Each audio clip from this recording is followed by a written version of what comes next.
Emma's bare feet sank into the snow, her breath ragged as the wind bit through her torn sweater. Behind her, the echo of her stepmother's voice cut through the night like a whip. Miles away, billionaire Celeste Ward stared out of her limousine window into the blizzard. When something deep inside her stirred. For the first time in years, she felt it. A desperate cry she couldn't ignore. The storm howled across the empty countryside, swallowing every sound except the crunch of Emma's footsteps. Her small frame trembled violently, each exhale a puff of white mist fading into the cold. The milk had spilled only minutes ago, but it had been enough. "Worthless little brat," her stepmother Veronica had shouted, her hand gripping the leather belt. "Do you think milk grows on trees?" Emma had tried to explain. Her hands had shaken. The glass had slipped. Then came the pain, the sharp crack of the belt, the sting across her skin. And finally, the door slamming behind her as Veronica hissed, "You'll learn your lesson out there. Maybe the snow will teach you better manners." Now, the world around Emma was nothing but white. The sky, the ground, the air, frozen and endless. Her fingers had turned a ghostly blue. She clutched the only thing she had left, a small stuffed rabbit, its left ear missing, its fur matted from years of being loved too hard. She wanted to scream, but her voice was gone. All that came out was a trembling whisper. "Mom." "I'm sorry." The snow didn't answer. "Before we begin, let me know where you're watching from. Leave your country name in the comments below. And if you love stories about courage, loyalty, and community, be sure to subscribe so you don't miss the next stories."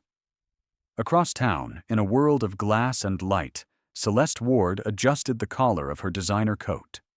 The gala had ended hours ago, but her mind refused to settle. On the surface, Celeste was everything the world admired. One of the wealthiest women alive, the CEO of Ward Technologies, a symbol of power and progress. Yet tonight, something gnawed at her chest. Her driver, Malcolm, spoke through the intercom. "Ma'am, are we heading straight to the estate?" Celeste hesitated. "Take the long route through the north side." "The north side?" He sounded surprised. "That area's nearly deserted. Roads aren't cleared." "I need air," she murmured. "Just drive." As the limousine glided into the storm, Celeste leaned her head against the window. The city lights faded, replaced by the vast darkness of the rural road. She remembered being that child once, cold, unwanted, surviving on someone else's mercy. She had buried that girl long ago, beneath money and marble floors. But tonight, something made her heart ache again. She blinked. For a moment, she thought she saw something, a flicker of motion near the tree line. "Stop the car." "Ma'am, stop, now." The limousine skidded, slightly as Malcolm hit the brakes. Celeste was already opening the door before the vehicle had fully stopped. The wind hit her like a wall of knives. She raised a hand to shield her face, and froze. There, half buried in the snow, was a child. Celeste ran forward, heels sinking deep into the drift. "Oh, God," she gasped, dropping to her knees. Emma lay motionless, her skin pale as the snow beneath her. The little rabbit had fallen beside her, its fur stained red where a small hand had bled. "Sweetheart," Celeste whispered, lifting the girl gently into her arms. No, stay with me." Emma's head lolled against her shoulder. Her lips were blue, her eyelashes crusted with frost. Celeste tore off her fur-lined coat and wrapped it around the child, pressing her close. "Malcolm," she shouted over the storm, "call emergency services now!" But the blizzard swallowed her words. The phone signal flickered. Only static. Celeste's pulse quickened. She held the child tighter, shielding her from the wind with her body. "Please," she whispered, her voice cracking. "Don't you dare leave me. Not like this." A faint sound stirred in reply, a broken, trembling murmur, almost too soft to hear. "Mom." Celeste froze. The word pierced straight through her heart. She looked down. Emma's eyelids fluttered weakly. A single tear escaped the corner of her eye and disappeared into the snow. Celeste's breath caught. Something, an old pain, an old love, rose in her chest like fire. She pressed her forehead to the girl's icy skin. "It's okay," she whispered. "I've got you now." In the distance, the faint wail of sirens began to cut through the storm. Celeste didn't move. She held the child closer, her mind spinning with a strange certainty she couldn't explain.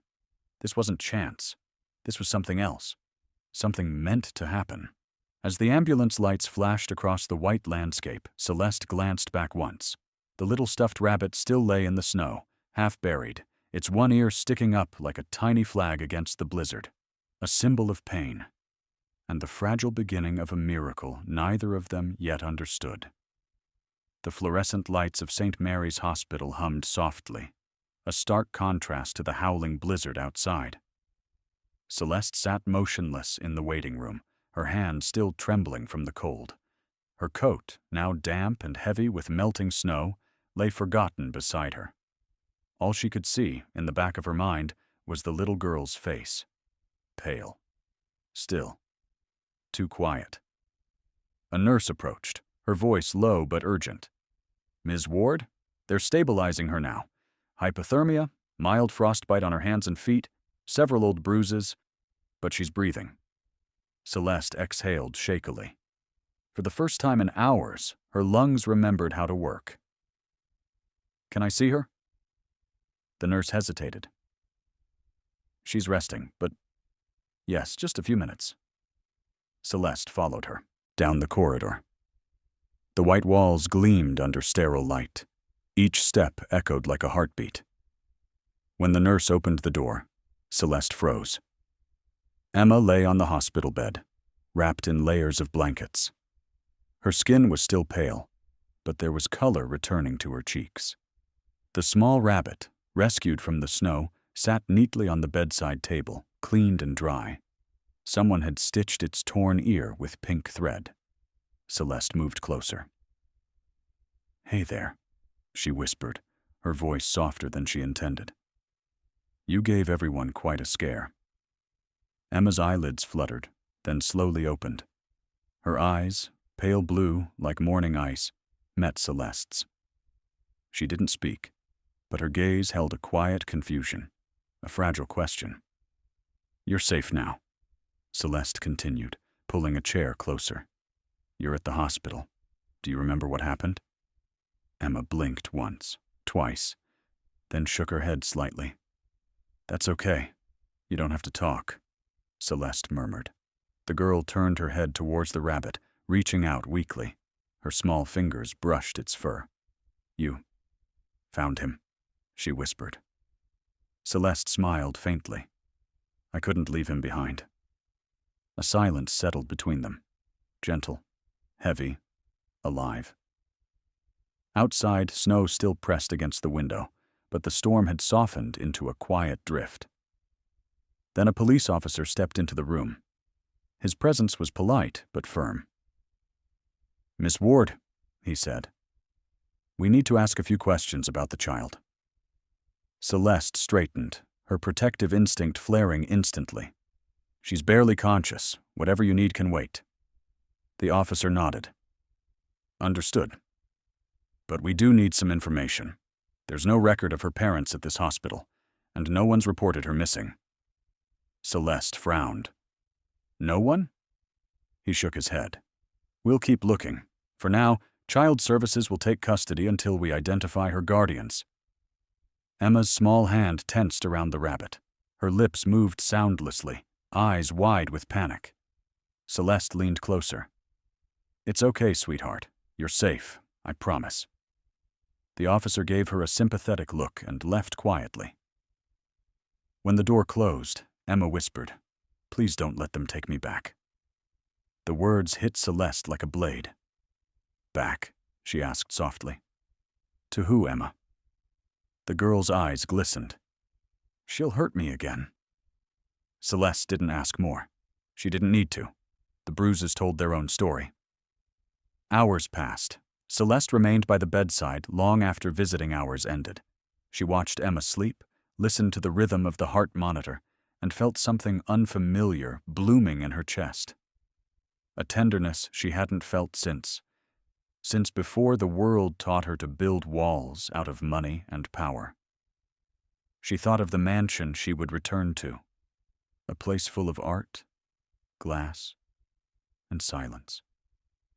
A place without laughter, without children, without warmth. She thought of herself, 10 years old, sitting on a cracked church step in the rain, clutching a plastic bag of her only belongings. Her mother had left her there, whispering that she'd be right back. She never came. The memory rose like smoke, burning her throat. Maybe that's why she'd stopped the car. Maybe that's why she couldn't walk away tonight. Because once, no one had stopped for her. A faint rustle pulled her from her thoughts. Emma stirred in her sleep, her small hand twitching beneath the blanket. Celeste leaned forward just as the girl mumbled something, barely audible. Snow. Rabbit. Celeste smiled sadly and brushed a strand of hair from Emma's forehead. You're safe now. Rest.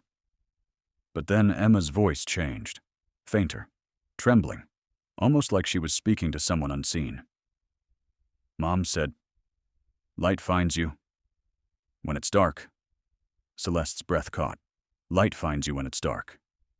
Her mother had said the same words, decades ago, in another lifetime, when Celeste had cried herself to sleep in a shelter bed. A chill ran through her, not from cold, but from something deeper. An echo between two souls who shouldn't have known each other, yet somehow did. Celeste reached for the little rabbit, holding it gently. Maybe she was right, she whispered. Maybe it just did. When the morning sun finally broke through the storm clouds, its pale gold light spilled through the window, brushing against Emma's face.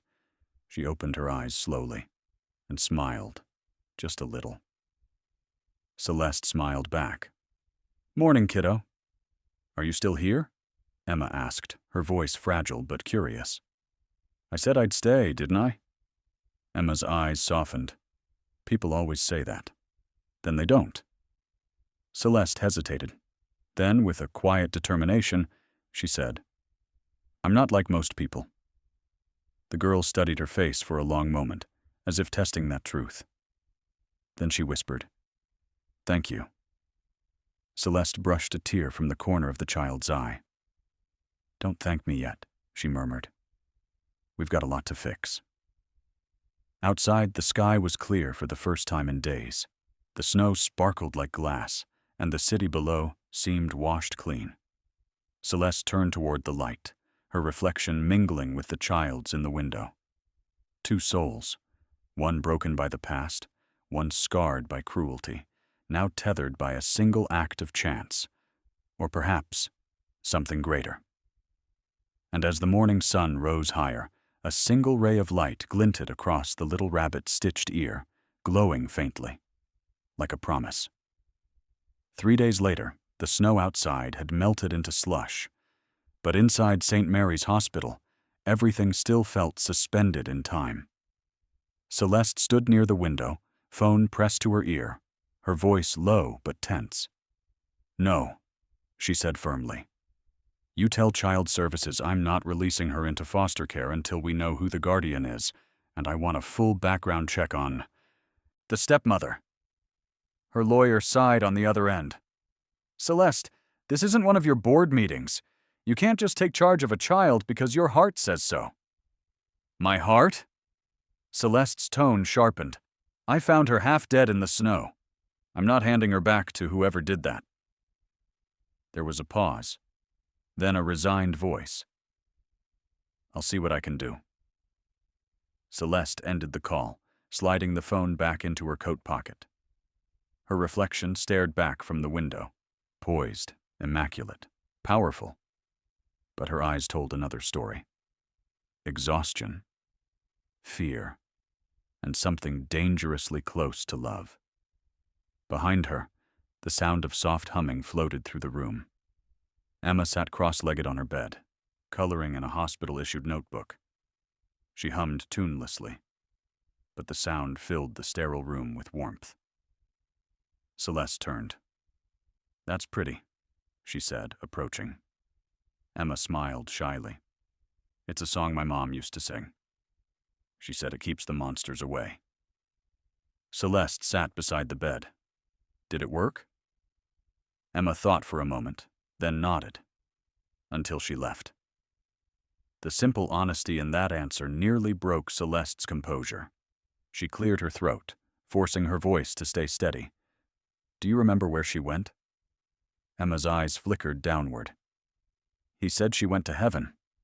"He?" "My dad." She traced a line in the coloring book with her crayon, pressing harder until it snapped. "He died too. Then she came." "She?" "Veronica." The word came out like a shadow. "She said I had to be perfect or I'd make Mom angry." Celeste's hand clenched against her knee. Every bruise on Emma's skin replayed in her mind like evidence in a courtroom. "You'll never see her again," she said quietly. "I promise you that." Emma looked up, eyes wide. "You promise?" Celeste nodded. "On everything I have." That evening, Celeste met with the hospital social worker, a woman named Grace Holloway. Grace was gentle but firm, her tone cautious, professional. "Ms. Ward, the child's background is complicated," she began. "Her stepmother, Veronica Hale, claims the girl ran away. She says she was trying to discipline her." Celeste's jaw tightened. "Discipline?" "She threw her into a blizzard." Grace nodded sadly. "I believe you. But without evidence, we can't revoke her guardianship yet." Celeste leaned forward. "What if I take temporary custody?" Grace hesitated. "You're not a registered foster parent." "I can be," Celeste said immediately. "Whatever it takes." Grace studied her. "Why this girl, Miss Ward? You could support hundreds of children through your foundation. Why this one?" Celeste opened her mouth, then stopped. She could have said because I found her, or because she needs someone. But those answers felt too small for what she felt. "Because," she said slowly, "when I looked at her, I saw myself. And I swore I'd never let that girl be alone again." Grace nodded, silent for a long moment. Then she said softly, "I'll start the paperwork." Later that night, Celeste returned to the room. Emma was asleep, the rabbit tucked beneath her chin. Celeste sank into the chair beside her and just watched. The slow rise and fall of her chest. The way her fingers twitched in her dreams. A thought came uninvited, quiet but insistent. Maybe this is what saving someone looks like. Not building schools or signing checks, but staying. Just staying. The room was dark except for the monitor's soft glow. Celeste leaned back, exhaustion finally pulling her under. Somewhere in that fragile silence, Emma stirred. Her eyes fluttered open. She saw Celeste asleep in the chair, her head tilted, hand still resting near the bed. The girl watched her for a moment, uncertain. Then she reached out, barely brushing Celeste's fingers with her own. It was the smallest touch, but it meant everything. The next morning brought chaos. Reporters had gotten wind of the story. Billionaire saves girl from blizzard. Mysterious rescue raises questions. Who is the child found in the snow? Cameras flashed outside the hospital, and Celeste's phone wouldn't stop ringing. Her PR team begged her to make a statement. She refused. "This isn't a story," she told them. "It's a life." Meanwhile, Veronica Hale appeared on the local news, tears glistening in her eyes. "I love that child," she sobbed dramatically. "I was worried sick. I just want my little girl back." Celeste watched the footage in disbelief. The woman's crocodile tears twisted her stomach. Grace arrived soon after, holding a thin folder. "You were right," she said quietly. "We found medical records, old injuries, suspicious reports. The school had filed a concern 6 months ago, but it was dismissed." Celeste's hand gripped the folder. "Then we have what we need." Grace nodded. "It'll take a court order, but yes, with your influence and the hospital's testimony, Emma won't be going back to that woman." Celeste exhaled slowly, a weight lifting from her chest. "Thank you." But Grace wasn't smiling.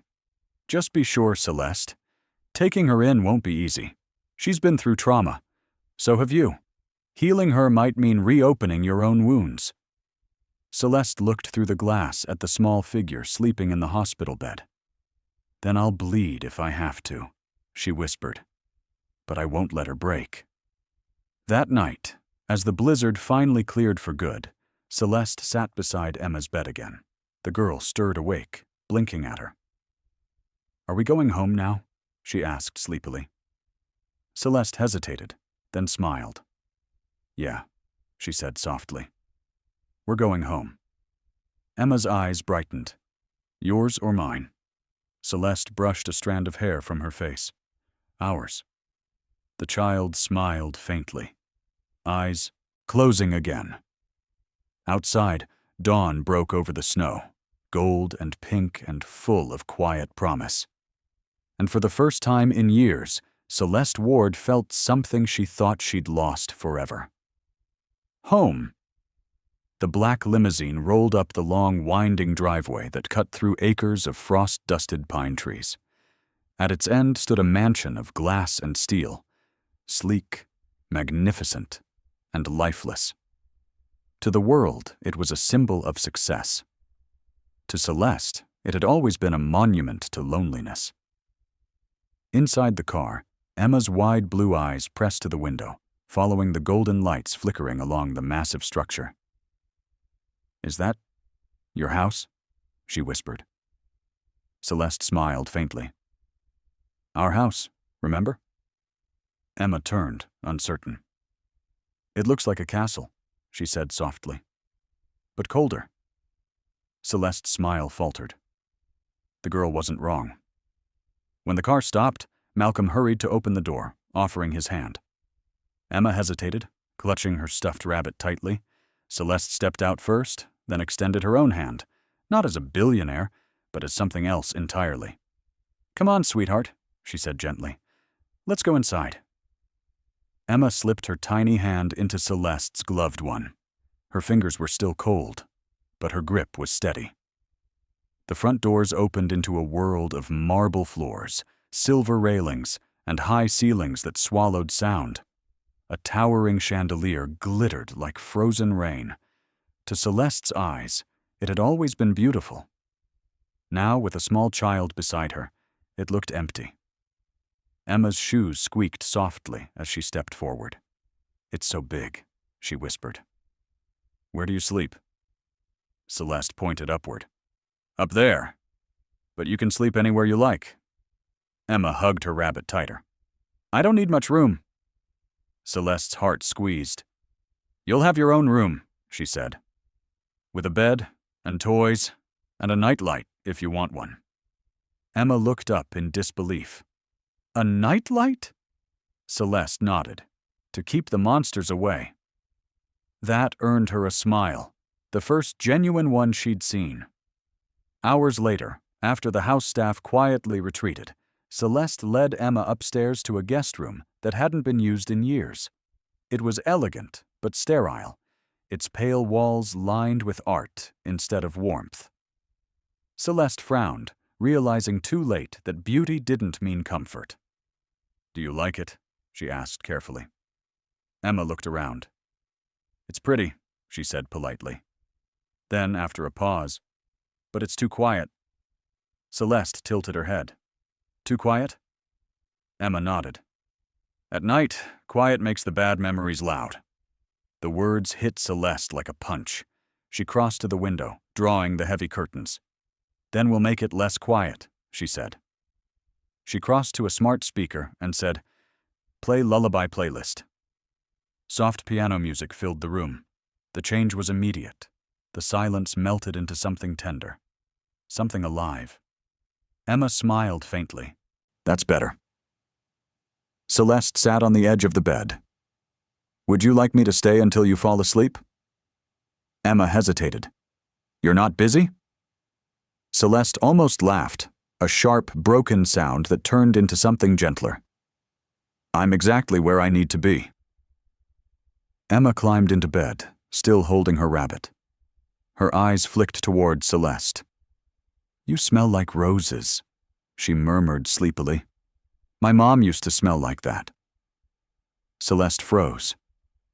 For a long moment she couldn't answer. Then she whispered, Then maybe that's how she found me. Within minutes, Emma's breathing slowed into the soft rhythm of sleep. Celeste stayed long after, watching her. Something about the rise and fall of that small chest made the world outside feel distant, almost unreal. All her life, she'd fought to control everything, to buy safety, success, peace. But sitting here, watching this fragile girl sleep, Celeste realized real peace wasn't something you owned. It was something that found you when you stopped running. The next morning, sunlight poured through the tall windows. The mansion felt different. Not warmer exactly, but alive in a way Celeste couldn't explain. In the kitchen, Emma sat on a stool, watching the chef crack eggs into a pan. When Celeste walked in, Emma straightened nervously. I didn't touch anything, she blurted out. Celeste blinked, startled. Sweetheart, you can touch anything you want. This is your home now. Emma relaxed slowly, though her shoulders stayed tense. Veronica didn't like me being in the kitchen, she said quietly. She said I'd ruin things. Celeste reached for a mixing bowl and handed it to her. Then let's ruin breakfast together. That earned a laugh, soft, uncertain, but real. They cooked pancakes, though most of the batter ended up on the counter. Emma giggled when Celeste accidentally dropped a blueberry. And for the first time in years, Celeste found herself laughing too. Not the polite kind she used for cameras, but something unguarded, raw, human. When the pancakes were done, they sat at the long dining table. Emma stared at the plates and whispered, There's too many chairs. Celeste followed her gaze. 12 seats, all empty except theirs. Maybe, Celeste said softly. We'll fill them one day. Emma looked thoughtful. With who? Celeste smiled faintly. With people who need somewhere to sit. After breakfast, Emma wandered through the house, touching everything with quiet awe. She paused before a painting, a woman holding a child beneath a bright beam of light. She looks like you, Emma said. Celeste blinked. That's my mother. Emma turned. Was she nice? Celeste hesitated. She tried to be, but life wasn't kind to her. Emma studied her face, then said, Then maybe you can be nice for both of you. The words struck deep. Celeste knelt beside her, brushing a hand against Emma's hair. I'll try, she whispered. That night, after Emma had gone to bed, Celeste wandered the halls alone. Her footsteps echoed across marble floors. She paused at the grand piano in the corner of the room, a gift she'd bought herself years ago, but never learned to play. Her fingers grazed the keys. A single note filled the air, clear, uncertain, beautiful. Then she saw it. Through the reflection on the glossy surface, she caught a flicker of movement near the staircase. She turned quickly. Nothing there. Only the faint hum of the house. And yet, for a brief second, she could have sworn she heard something. A whisper. A voice not her own. Keep the light, Celeste. Her mother's words. Celeste stood frozen. Then, slowly, she looked up at the ceiling, toward the room where Emma slept. The girl's words came back to her. Mom said light finds you when it's dark. A shiver ran down Celeste's spine, not from fear, but from something that felt almost divine. She whispered into the quiet. Maybe you're right, kid. Maybe it just did. Outside, the wind moved through the pines, carrying the faint sound of laughter, soft, childlike, and warm. Winter faded into pale sunlight, the kind that warmed the frost, but not the soul. Weeks had passed since the blizzard, and Emma's laughter now echoed faintly through Celeste Ward's mansion. In the mornings, she'd sit by the tall window in the study, sketching while Celeste worked. In the evenings, they'd cook together, sometimes pancakes, sometimes disasters, but Celeste didn't care. The chaos felt like music. For the first time in years, she wasn't working for something. She was simply being. And that, she realized, was harder than any empire she'd ever built. One afternoon, Emma wandered into Celeste's office, her stuffed rabbit tucked under one arm. "Miss Celeste," she said shyly. Celeste looked up from her laptop. "It's just Celeste, remember?" Emma giggled. "That sounds weird." Celeste smiled. "You'll get used to it. What's up?" The girl hesitated. "I drew something for you." She handed over a sheet of paper. On it was a childish crayon drawing, 2 stick figures holding hands in front of a big glass house, one tall, with curly hair, one small, with a rabbit. Above them, a bright yellow sun with smiling eyes. Celeste's throat tightened. "That's beautiful," she whispered. "Is that us?" Emma nodded proudly. "We're under the light. That means we're safe." Celeste smiled, blinking away tears. "You have no idea how much I needed this today." But before she could say more, her phone buzzed sharply. The name on the screen froze her blood. Veronica Hale. Grace Holloway's voice echoed in Celeste's mind. "Be ready. The stepmother won't let this go." Celeste took a steadying breath, then answered. "This is Celeste Ward." Veronica's voice slithered through the line. Sweet, rehearsed, venom hidden beneath sugar. "Well, if it isn't the saintly billionaire. I hear you've been playing mother to my stepdaughter." "She's safe," Celeste replied coolly. "Something you failed to provide." "Oh, please." Veronica's laugh was brittle. "Kids exaggerate. You give them a little discipline, and suddenly they think you're a monster." Celeste's jaw clenched. She nearly froze to death. "Her fault," Veronica said lightly. "She ran away after breaking things. I told the police. But who listens to a widow without money?" Celeste stood. "If you come near her again, I'll make sure you never step within 10 miles of that child." "Is that a threat?" "It's a promise." There was a pause. Then Veronica's tone shifted. Smooth. Dangerous. "Careful, Miss Ward. Money doesn't buy motherhood. The law still says she's mine." The line went dead. Celeste lowered the phone, her pulse hammering. For the first time in a long time, she felt fear. Not for herself, but for the fragile life she'd sworn to protect. That night, the house was quiet again. Too quiet. Celeste sat by Emma's bed, watching her sleep. Moonlight spilled across the child's face, soft and peaceful. But every creak in the house made Celeste's muscles tense. She knew Veronica's type. The kind who smiled for the cameras and destroyed lives in silence.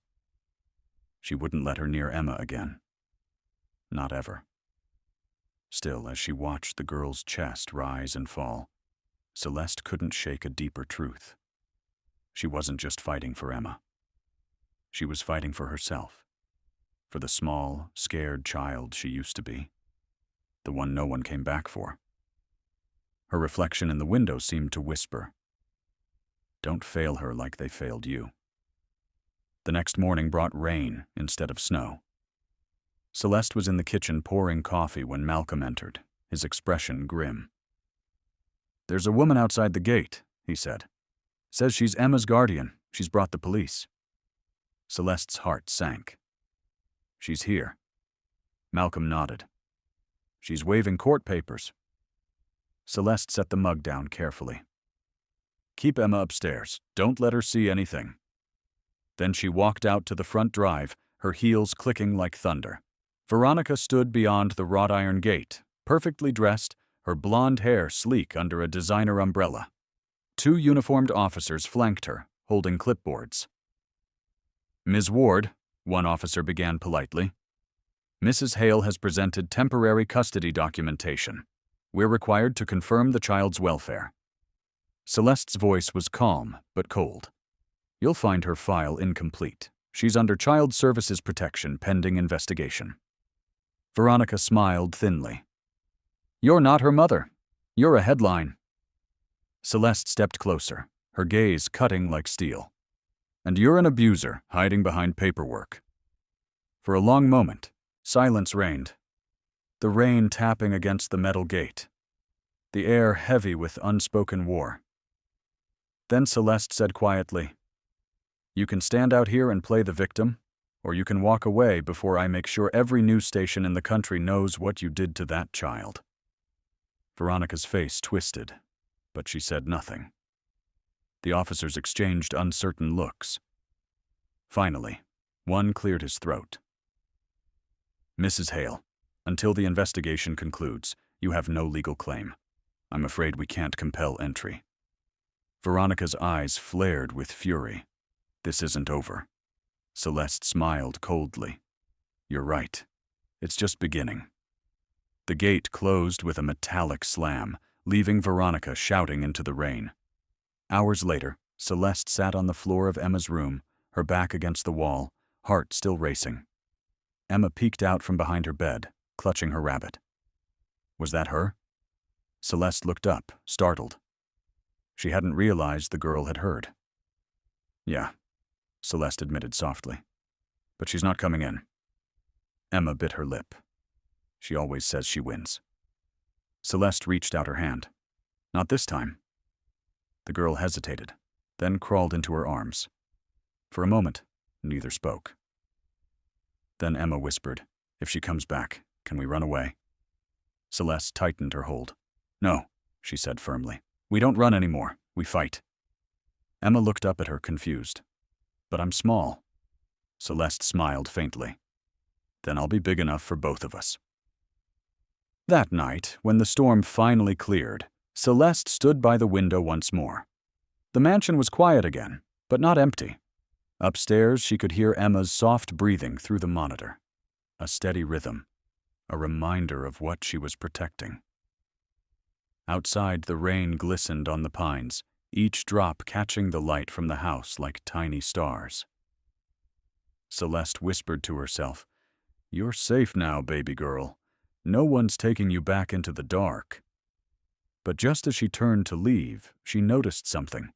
A small envelope slipped under her door. Her name was written in looping cursive. She opened it.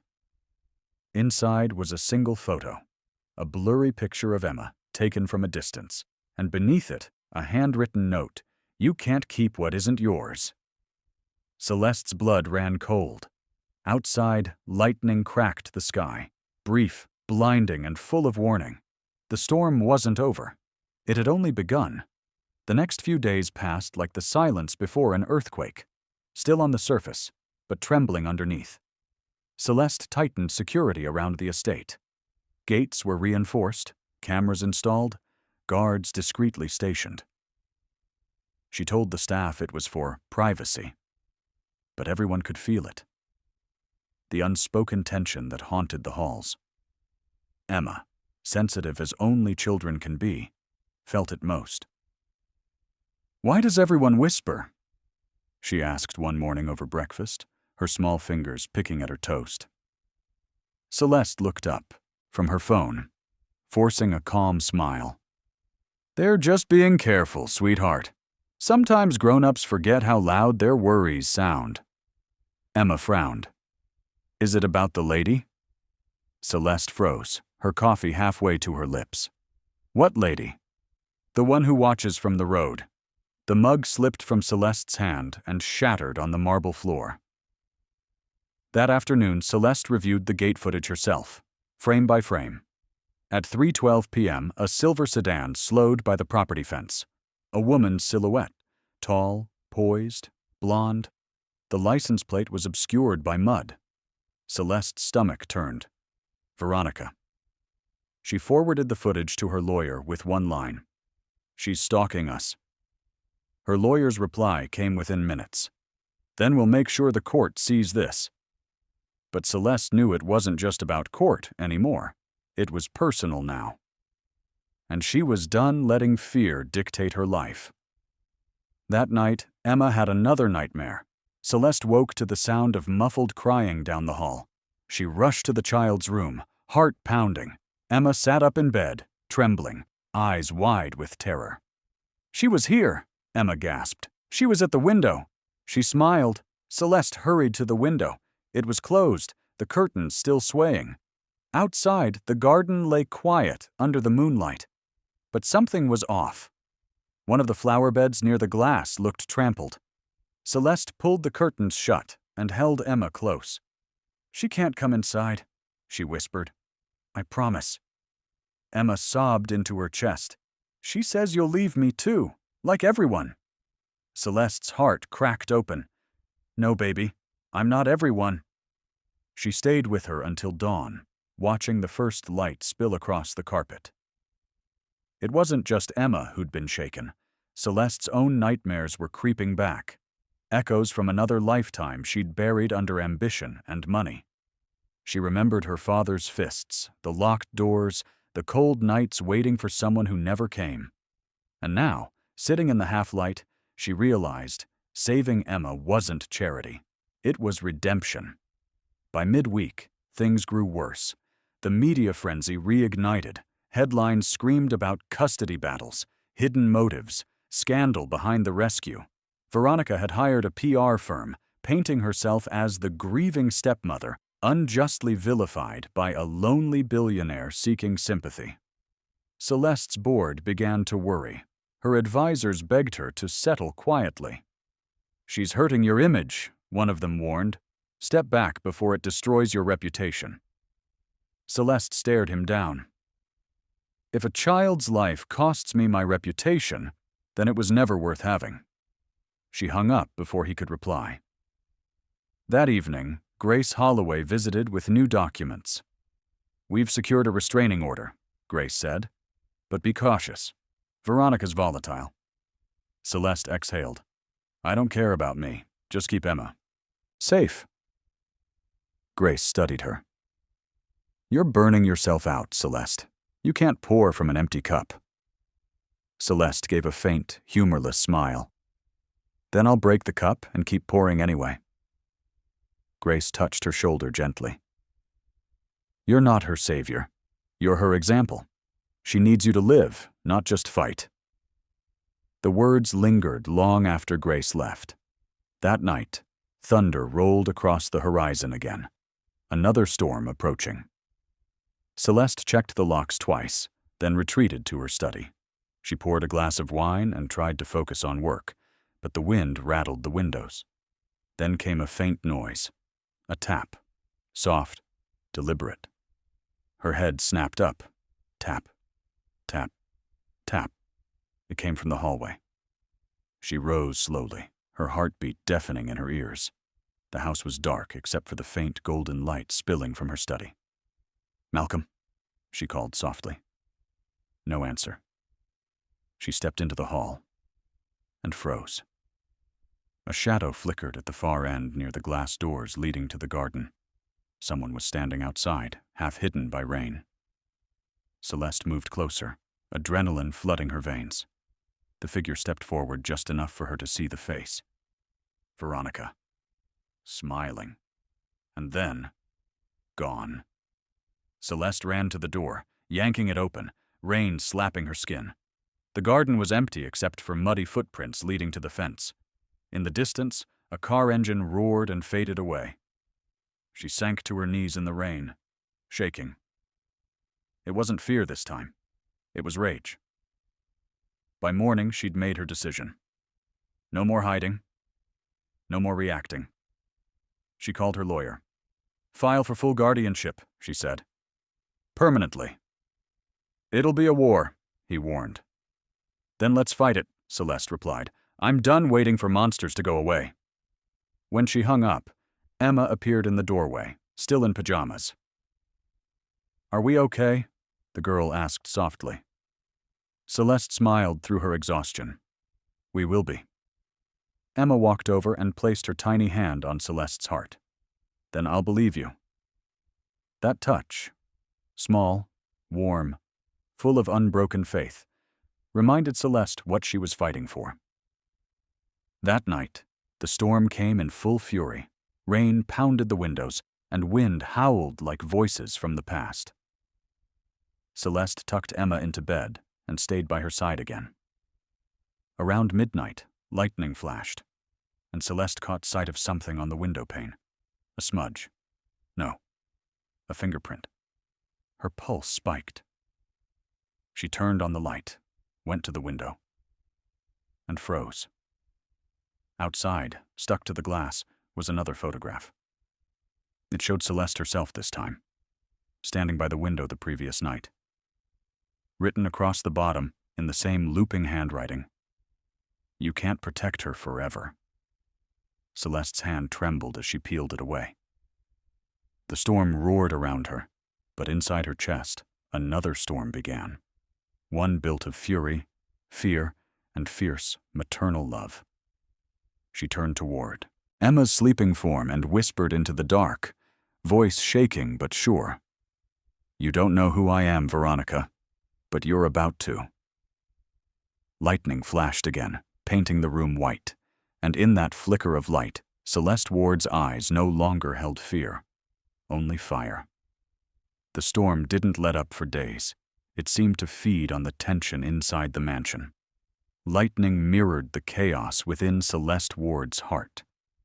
By the third night, exhaustion had become her constant companion. She hadn't slept properly in over 48 hours. Every shadow felt alive. Every gust of wind made her reach for the security monitor. But that night, she felt something different. Not fear. Anticipation. As if the air itself were holding its breath before something irreversible. At 11:43 p.m., the power went out. Every light in the mansion blinked once and died, plunging the halls into darkness. The silence that followed was sharp and absolute. Celeste froze, the flashlight app on her phone flaring to life. The generator should have kicked in immediately. It always did. But it didn't. Something was wrong. She grabbed the gun from the drawer in her study, one she hadn't touched since her father's threats decades ago. Her hands shook as she loaded it, but her mind was clear. She checked the monitors on the backup tablet. Static. Every camera feed was gone. Then faintly, from upstairs, a scream. Emma. Celeste bolted up the staircase 2 steps at a time, heart hammering. "Emma!" she shouted. "Emma, where are you?" Her voice echoed down the hall. Another cry answered, muffled, terrified. She reached the child's bedroom. The door was open, curtains whipping wildly in the wind. The window had been smashed. Rain lashed the floor, and Emma was gone. Celeste's breath caught in her throat. For a moment, the world spun, cold, unreal. Then instinct took over.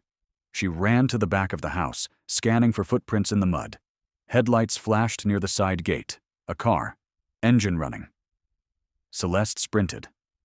Outside, the rain was relentless. Her bare feet slipped in the mud as she tore across the yard. "Emma!" she screamed into the night. "Emma!" A small voice answered from the car. "Celeste!" Celeste saw her. Emma in the back seat, crying, pounding on the window. Veronica was in the driver's seat, face lit by the dash's cold glow, eyes wild.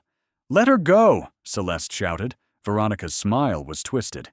"She's mine. You think money makes you a mother? You think you can just buy love?" Celeste stepped forward, gun raised, her voice trembling but steady. "You don't understand love. You only destroy what you touch." Veronica's engine roared. "Then let's see what you can save." The tires spun in the mud. The car lunged forward, straight toward the open gate. Celeste fired. The shot shattered the rear tire. The car skidded, spun, and slammed sideways into the fence with a scream of metal and rain. Celeste ran to the passenger side, yanked open the door, and pulled Emma out just as smoke began to rise from the hood. The child clung to her neck, sobbing. "She said you didn't want me anymore." Celeste's voice broke. "Never. I will never let you go." Veronica stumbled out of the car, drenched and shaking, mascara running down her face like black tears. "You ruined everything," she hissed. "You took my life, my husband, my house, my child." Celeste stood between her and Emma, breath coming hard. "You did that yourself, and you won't hurt her again." Veronica laughed, a sharp, broken sound. "You think you're better than me? You're just a lonely woman pretending to be a savior." "Maybe," Celeste said quietly. "But I'm her savior, and that's enough." For a heartbeat, the storm seemed to pause, just long enough for the truth to hang between them like lightning waiting to strike. Then Veronica lunged. Celeste reacted on instinct, pushing Emma aside and grappling with the woman in the mud. They fell hard, struggling for control. Veronica's nails raked across Celeste's arm. Celeste shoved her back, breath ragged. "Stop it!" Emma screamed. Veronica raised a broken piece of glass from the shattered car window. "You can't take what's mine!" Celeste caught her wrist mid-swing. The glass sliced across her palm, blood mixing with rain. She didn't feel it. With one desperate push, Celeste wrenched the shard away and threw it aside. Veronica stumbled, slipped, and fell backward into the mud. For a long second, neither moved. Then police sirens wailed in the distance, growing louder. Veronica's eyes widened, rage dissolving into despair. "She was all I had," she whispered. "And you took her." Celeste's voice was soft, almost sorrowful. "You never had her. You only held her prisoner." As the sirens closed in, Veronica dropped her head into her hands, sobbing. A broken sound swallowed by the storm. Celeste turned, scooping Emma into her arms. The child clung to her tightly, shaking. "It's over," Celeste whispered. "It's over, baby." When the police arrived, they found Celeste and Emma huddled beneath a broken tree, rain still falling like tears. Veronica Hale was arrested without resistance. Celeste gave her statement numbly, her voice hollow but steady. Every detail burned into her memory. The window, the chase, the gunshot. When it was done, she walked Emma back into the house, wrapped her in a blanket, and sat beside her on the couch until dawn. The generator finally flickered back to life, flooding the room with warm light. Emma looked up at her, eyes red but calm. "You saved me," she said quietly. Celeste smiled faintly. "No, sweetheart. You saved me first." The girl tilted her head, confused. "How?" Celeste brushed a tear from her cheek. "You made me remember what love feels like." Outside, the rain slowed to a drizzle. A single ray of sunlight broke through the clouds, landing on the child's face. And for the first time since the blizzard, Celeste Ward allowed herself to believe in miracles again. Spring came quietly that year. The last of the winter snow melted into soft grass along the hills, and for the first time in months, the Ward estate no longer looked like a fortress. The iron gates were still there, the cameras still watching. But the air felt lighter, freer. Inside, laughter replaced silence. Emma's laughter. It had been 6 months since the night of the storm. 6 months since Veronica Hale was led away in handcuffs. The court had ruled in Celeste's favor. Full guardianship granted, permanent, irrevocable. When the judge read the verdict, Celeste hadn't cried. She'd only held Emma's hand, steady and sure, her thumb tracing small circles on the child's skin. But when they walked out into the sunlight afterward, Emma had looked up and said, "Does this mean I get to stay with you forever?" Celeste's voice had broken as she whispered, "Forever and always." That was the day Emma stopped calling her Miss Celeste. That was the day she started calling her Mom. Life didn't magically turn perfect. Healing, Celeste learned, wasn't a straight line. Emma still woke up from nightmares sometimes, calling out for her mother, the one she'd lost and the one she was still learning to trust. And Celeste still battled her ghosts too, the fear of not being enough, of failing someone she loved again. But now, when the past tried to pull her under, she had a reason to keep swimming. Because every morning, a small voice would whisper, "Mom, pancakes?" And the world would feel new again. One Sunday afternoon, Celeste took Emma to the hill behind the house. The grass shimmered under the sunlight, and a gentle breeze carried the scent of wildflowers. They spread out a blanket and sat together, a picnic basket between them. Emma was drawing in her sketchbook again. She never went anywhere without it. Celeste watched her quietly. The girl's once brittle frame was now healthy, her cheeks rosy, her eyes alive with curiosity. "What are you drawing today?" Celeste asked. Emma grinned. "Us. But this time, it's not snow. It's the sun." Celeste smiled. "I like that better." Emma giggled. "Me too. Snow is cold, but the sun feels like you." Celeste looked away for a moment, blinking fast. "That's the nicest thing anyone's ever said to me." Later, as Emma ran ahead chasing butterflies, Celeste lay back on the blanket, staring at the clouds. She thought about the woman she used to be, the one who measured her worth in numbers and headlines, who thought control meant strength. That woman had been powerful, yes, but she had also been hollow. Now she had no control, no guarantees. Just a child, a home, and a fragile, beautiful thing called love. And somehow, that made her feel invincible. When Emma returned, she held something in her hands. A small flower, bent but bright yellow. "For you," she said proudly. Celeste took it carefully. "It's perfect." "It's a dandelion," Emma explained seriously. "People say it's a weed, but my teacher says it's a wish in disguise." Celeste smiled. "Then let's make a wish." They closed their eyes.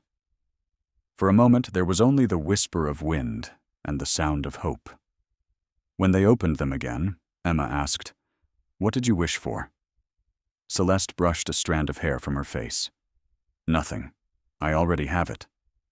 Emma beamed. "Then can I have yours?" Celeste laughed softly. "It's all yours, sweetheart. Every piece of it." That evening, as the sun dipped below the trees, they returned home. The house glowed with warmth. No longer a cold monument of wealth, but a home filled with life. Celeste tucked Emma into bed, kissed her forehead, and turned to leave. But Emma's voice stopped her. "Mom?" Celeste turned. "Yes, baby?" Emma hesitated, then whispered, "Do you think my other mom can see me from heaven?" Celeste's throat tightened. She crossed the room and sat beside her, brushing the child's hair gently. "I think she's watching every day," Celeste said softly. "And I think she's happy you found me, because she knows I'll love you enough for both of us." Emma smiled sleepily. "Then I think she sent you." Celeste's eyes burned. Maybe she did. The little girl yawned, clutching her rabbit close. "Good night, Mom." Celeste's voice trembled as she whispered, "Good night, my angel." Later, alone in her study, Celeste looked out at the night sky. The storm had long passed, but the stars still shimmered above the pines. Constant, patient, eternal. She thought of all the broken things life had thrown at her. The pain, the fear, the loneliness. And yet somehow, they had all led her here, to this child, this peace, this love. Maybe redemption wasn't found in the grand gestures or the headlines. Maybe it was in the quiet things, a whispered promise, a child's laughter, a dandelion in the sun. Weeks later, Celeste attended the opening of a new wing at one of her orphanage foundations. The plaque bore a simple inscription, "The Emma Grace Center." for the children who remind us that love can start again. When she unveiled it, the crowd applauded, cameras flashed, but Celeste's eyes searched only for one face. Emma stood near the front, clapping with all her heart, smiling so wide it made the whole room brighter. And in that moment, Celeste knew. She hadn't just saved a child. She had saved herself. That night, back home, she found a new drawing on her desk. It showed two figures again, the same as before. But this time, the house behind them wasn't cold and gray. It was glowing with light, surrounded by flowers. Above it, in Emma's uneven handwriting, were the words, "Home isn't a place, it's someone who stays." Celeste traced the words with trembling fingers, her heart full. Then she set the drawing beside her family photo. A new one, taken just last week. 2 smiles, 1 miracle. And for the first time in her life, Celeste Ward didn't feel alone. She whispered into the quiet, "Thank you." Outside, the wind stirred gently, carrying the scent of rain and spring. And in the faint reflection of the window, for just a heartbeat, Celeste thought she saw a woman's shadow, gentle, smiling, radiant, watching over them both. Then it was gone, but the warmth stayed, the light stayed, and so did love, and so did